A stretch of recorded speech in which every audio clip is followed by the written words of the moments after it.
Bonjour, c'est Christophe Egert de la Société nationale de protection de la nature. Savez-vous que les mares et les zones humides sont des solutions fondées sur la nature?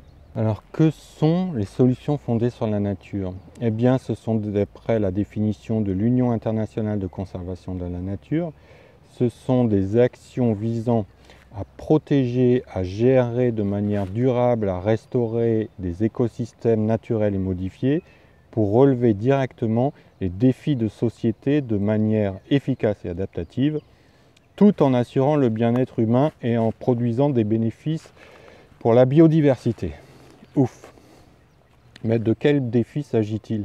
En fait, il s'agit des défis globaux, comme ceux du changement climatique, des défis de gestion des risques naturels, des défis liés à la santé, à l'accès à l'eau, à la sécurité alimentaire.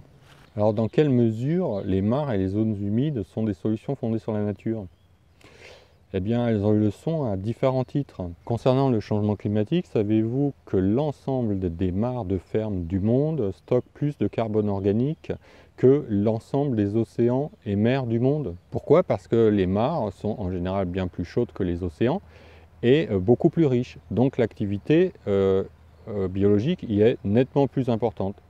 En France, le drainage, c'est-à-dire l'assèchement des tourbières, est à l'origine d'émissions de CO2 qui sont équivalentes à ce que produisent au bilan CO2 des habitants d'une ville comme Montpellier ou Bordeaux. C'est énorme.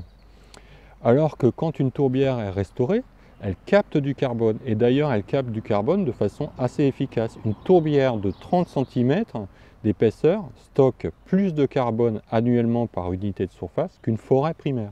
Les mares et les zones humides jouent un rôle également dans les problèmes liés à l'eau et aux sécheresses. Elles agissent bien sûr comme des éponges, elles sont capables de capter de l'eau, ce qui peut limiter les phénomènes de crue, et puis ensuite elles relarguent ça doucement. Elles peuvent recharger les nappes phréatiques, mais elles peuvent aussi relâcher cette eau, ce qui retarde d'autant plus les phénomènes de sécheresse. Une certaine zone humide sur 1 hectare, c'est-à-dire un carré de 100 mètres x 100 mètres, sont capables de stocker autant d'eau que 6 piscines olympiques. Les mares sont des réserves d'eau disponibles pour le vivant, qu'il soit humain ou autre. Les mares et les zones humides limitent aussi le risque et les effets des incendies, puisque la matière organique humide s'enflamme bien sûr beaucoup moins facilement que la matière organique sèche. En évitant le dessèchement des sols et des argiles dans le sol, elle évite que ces argiles se rétractent et donc peuvent participer au maintien et au bon ordre des bâtiments qui sont au-dessus.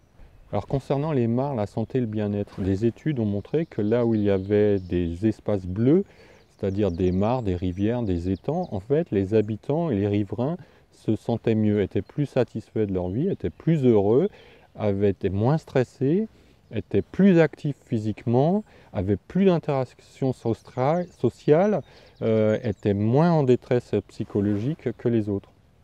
En ville également, les mares, notamment lorsqu'ils sont associés à des végétaux, atténuent le bruit des routes, des voitures, des climatisations, des ventilations, etc.